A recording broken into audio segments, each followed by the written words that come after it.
Hello everyone, commerce अध्ययन में आज हम देखने वाले हैं स्टैटिस्टिक्स में एनालिसिस ऑफ टाइम सीरीज़। ये एक रिक्वेस्टेड वीडियो है, जिन्होंने रिक्वेस्ट किया है उनका नाम है सूरज। इस वीडियो में हम जानेंगे टाइम सीरीज़ की मीनिंग एंड इम्पोर्टेंस और वेरिएबल्स के बारे में। तो स्टार्ट करते हैं। On the basis of a measure of time like year, month, day, the systematic sequence of related data या फिर इक्वेशन का मतलब क्या होता है, समीकरण या फिर सम्यक, मतलब एक साथ लाना उसको जोड़ के, ठीक है।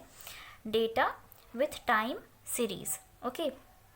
अगर हम बात करें समय की किसी माप, समय का कोई माप जो होता है, समय किसी भी टाइम का जो मेजरमेंट होता है वो क्या होता है। अगर टाइम की बात करें तो वो ईयरली हो सकता है, मंथली हो सकता है, डे वाइज हो सकता है, ठीक है। और जब कभी भी आप किसी भी ईयर्स की या मंथ्स की या डेज के अकॉर्डिंग कोई भी किसी भी डेटा को जो उससे रिलेटेड है, उन मंथ्स के साथ या उन ईयर्स के साथ या उन डेज के साथ, आप एक सिस्टमैटिक मैनर में, एक सीक्वेंस में उसको लाकर अरेंज जब करते हो ना, तो वो जो सीरीज़ कहलाती है वो होती है आपकी टाइम सीरीज़। तो उस डेटा को जो कि रिलेटेड है किसी मंथ से या फिर ईयर से, उसको आप लेकर आते हो किसके साथ, टाइम सीरीज़ के साथ, ओके।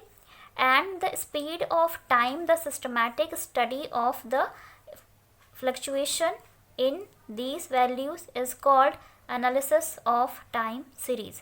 अब अगर हम बात करते हैं the speed of time, the speed of time का मतलब है कि जो आपकी समय की जो गति होती है ना, उसके साथ साथ जब कभी भी किसी भी मूल्य में या किसी भी वैल्यू में कोई भी फ्लक्चुएशन होता है, फ्लक्चुएशन मीन्स कि वो जब अप डाउन होती है या फिर उसमें उतार चढ़ाव जब आते हैं, तो उस टाइम पर जो भी आप एक सिस्टमैटिक मैनर में उन फ्लक्चुएशंस के स्टडीज़ जो आप करते हैं उसको हम क्या बोलते हैं, एनालिसिस ऑफ टाइम सीरीज़, ठीक है। जैसे आप कुछ सालों की फ्लक्चुएशंस की स्टडीज़ करते हैं, जैसे कि पहले क्या था कि महंगाई इतनी ज़्यादा नहीं थी, अभी महंगाई बहुत ज़्यादा है। तो अगर आप कंपेयर करते हैं लास्ट ईयर्स को अपने करंट ईयर्स के साथ, तो उसमें आप देखेंगे बहुत सारी चीज़ें। तो ये जो जिस मैनर में, जिस सिस्टमैटिक वे से आप ये चीज़ें करते हो ना और एक कंक्लूजन पे पहुंचते हो, वो होता है आपका एनालिसिस ऑफ टाइम सीरीज़।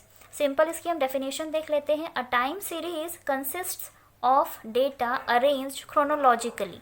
जो क्रोनोलॉजिकली ऑर्डर में हम इसको क्या करते हैं, अरेंज करते हैं, मीन्स डेट वाइज, ईयरली या फिर मंथ्स वाइज। तो आप क्या करते हो, उसको अरेंज करते हो, उसको हम बोलते हैं क्या, time series. There are two types of variables value under the time series. अब अगर हम बात करते हैं टाइम सीरीज़ में वेरिएबल्स की, तो दो टाइप के वेरिएबल यहाँ पर होते हैं। First is the independent variable value and the second is the dependent variable value. Independent variable को हिंदी में हम स्वतंत्र चर बोलते हैं और डिपेंडेंट वेरिएबल को आश्रित चर बोलते हैं। इंडिपेंडेंट वेरिएबल जो होता है वो अपने आप में कैपेबल होता है, सक्षम होता है, इसको किसी की ज़रूरत नहीं पड़ती है। डिपेंडेंट वेरिएबल की बात करें, डिपेंडेंट वेरिएबल जो होता है वो इस इंडिपेंडेंट वेरिएबल पर डिपेंड करता है, ठीक है। अब हम जान लेते हैं कि इसकी मतलब ये क्या प्रेजेंट्स करते हैं, वो देख लेते हैं थोड़ा सा।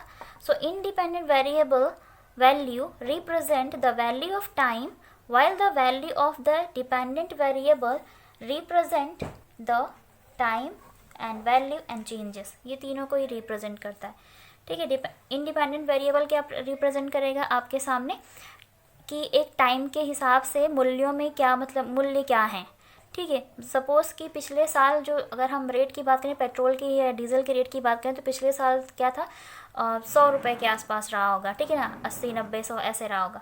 अभी के टाइम में पेट्रोल का रेट क्या चल रहा है आपका, 200 चल रहा है, इस तरह से। तो क्या है कि वो वैल्यू बता रहा है, एक टाइम, एक ईयर की वैल्यू बता रहा है कि पेट्रोल का रेट क्या है, ठीक है। इंडिपेंडेंट वेरिएबल ये शो करता है आपका। और बात करते हैं डिपेंडेंट वेरिएबल की, तो ये क्या क्या शो कर सकता है, the value of the aggregates over time and reveal the effect of the changes. So वो एक साथ दिखाएगा, एक टाइम के साथ दिखाएगा क्या, जो भी वैल्यू में चेंजेस आ रहे हैं उसको भी शो करेगा टाइम के अकॉर्डिंग, और प्लस और किस तरह से इम्पैक्ट पड़ रहा है उसके चेंजेस की वजह से, ठीक है। तो ये दोनों चीज़ें दिखाता है, ठीक है। तो डिपेंडेंट वेरिएबल क्या होता है, ओवरऑल जो टाइम पीरियड में जितना भी आपकी वैल्यू में चेंजेस आया है, ठीक है, कि ईयर वाइज क्या चीज़ है, किस तरह से चेंज हुई है और किस तरह से उसका प्रभाव पड़ रहा है, ये सभी रिवील करता है कौन, dependent variable. For example, population census done in India after a gap of 10 years. हम सभी को पता है कि जो जनगणना होती है ना, हमारे देश में वो 10 साल के अंतराल पर होती है, मतलब हर 10 साल के बाद होती है। तो पिछले 10 साल में क्या जनगणना जब हुई तो उस टाइम पे जनसंख्या क्या थी, डेथ रेट क्या था, बर्थ रेट क्या था। अभी के टाइम में अगर हो रही है तो उसका मतलब कितनी है जनसंख्या, कितनी है पॉपुलेशन, कितनी है हमारी कंट्री, तो ये चीज़ बताता है। मीन्स एक पर्टिकुलर टाइम का पर्टिकुलर डेटा आपके पास होता है, ठीक है। तो इस तरीके से आप जान सकते हो। Monthly figures of quantity of currency found in circulation. एक और एग्जांपल ले लीजिए, जैसे कि हमारी करेंसी की बात करते हैं, इंडियन रुपीज़ की बात करें, तो उसका सर्कुलेशन देखना होता है। सर्कुलेशन का मतलब है कि किस तरह से कितनी क्वांटिटी में लोग मनी को यूज़ कर रहे हैं, सर्कुलेट हो रही है मनी, मीन्स एक दूसरे के पास से वो गुजर रही है, लोग यूज़ कर रहे हैं, कितनी मात्रा में यूज़ कर रहे हैं, कितना ज़्यादा। तो मंथली भी आप कर सकते हो कि जनवरी में कितना ज़्यादा यूज़ हुआ, फेब में कितना है, मार्च में कितना है ना, इस तरीके से। तो हर चीज़ का अपना अलग अलग तरीके से हम डेटा क्या करते हैं, कलेक्ट करते हैं। इम्पॉर्टेंस ऑफ टाइम सीरीज़ की बात करें यहाँ पर, so the main purpose of time series is to keep information about changes in economic elements and evaluate them to make accurate predictions of future events. Main purpose जो होता है आपका time series का, वो होता है कि आप इन्फॉर्मेशन को बनाए, मतलब कलेक्ट करें और उसको अपने पास बनाकर मतलब रखे रहें, और उसके आधार पर चेंजेस, इकोनॉमिक जो भी आपके एलिमेंट्स है ना, मतलब आर्थिक तत्व जो हैं, उनमें जो बदलाव आया है, जो चेंजेस आ रहा है, वो किस तरीके से आ रहा है, क्यों आ रहा है, आप उसका पूरा मतलब स्टडी करें, ताकि आप अच्छे से इवैल्यूएट कर सकें, उसकी एक्यूरेट प्रेडिक्शन कर सकें फ्यूचर के लिए। प्रेडिक्शन का मतलब है कि भविष्यवाणी करना, कि फ्यूचर में हम क्या प्लान बना सकते हैं, जो फ्यूचर इवेंट्स हैं हम उसके लिए क्या मतलब चीज़ें डिसाइड कर सकते हैं ना। तो ये सारी चीज़ें तो शुद्ध आप एक क्या बोलूँ मैं यहाँ पर, एक शुद्ध रूप से निर्धारण कर सकते हैं डिसीजंस का, उद्देश्य मतलब ले सकते हैं, अपने लाइफ के डिसीजन ले सकते हैं। नेक्स्ट पॉइंट के यहाँ पे अगर हम बात करते हैं, so future trends can be predicted by analysis of past trends. Future trends का मतलब है कि फ्यूचर में लोग किन चीज़ों को पसंद करेंगे, उनकी मनोप्रवृत्तियाँ क्या होंगी, किस चीज़ को प्रेफरेंस देंगे। तो आप पास्ट ट्रेंड्स मतलब पिछले रिकॉर्ड के अकॉर्डिंग या पिछले जो डेटा आपके पास अवेलेबल है, या जो पिछला आपका टाइम सीरीज़ है, उसके अकॉर्डिंग आप इन चीज़ों को क्या कर सकते हैं, भविष्य में क्या होंगी चीज़ें वो पता कर सकते हैं, ठीक है। एनालाइज कर सकते हैं, उसका एनालिसिस कर सकते हो इसके पास्ट ट्रेंड्स के अकॉर्डिंग, ठीक है, या पास्ट टाइम सीरीज़ के अकॉर्डिंग एनालाइज कर सकते हो। To establish a comparative relationship with other time series, आप कंपेयर कर सकते हो टाइम सीरीज़ को, ठीक है। जो पिछली टाइम सीरीज़ आपने जब पिछली ईयर्स की बनाई थी या अभी जो बना रहे हो आप, तो उनके बीच में क्या रिलेशनशिप है, तो आप कंपेयर कर सकते हो आसानी से कि किस तरीके से चेंजेस आ रहा है। जैसे कि 10 साल पहले जनगणना जब हुई थी तो जनसंख्या कुछ और थी, अभी के टाइम में अगर 10 साल बाद अब जनगणना होती है तो कितनी जनसंख्या है, ये सारी चीज़ें आप जान सकते हो, ठीक है।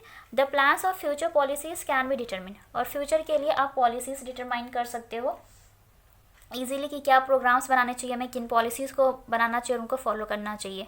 तो ये सारी चीज़ें आप आसानी से डिटरमाइन कर सकते हो, किसके थ्रू, टाइम सीरीज़ के थ्रू। तो ये इंपॉर्टेंस थे, मीनिंग थी किसकी, टाइम सीरीज़ की, और वेरिएबल्स के बारे में बताना ज़रूरी था, ताकि आपको चीज़ें पता होंगी तो आप न्यूमेरिकल क्वेश्चन को आसानी से कर पाएंगे।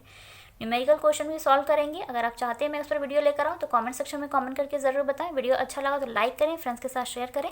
चैनल पर नए विजिटर हो तो प्लीज़ चैनल को सब्सक्राइब कर लें, बेल आइकन को प्रेस कर लें, ताकि आपको आने वाली वीडियोज़ की नोटिफिकेशंस मिलती रहे। आज की वीडियो में इतना ही, मिलते हैं नेक्स्ट वीडियो में, तब तक के लिए take care and thank you so much for watching this video.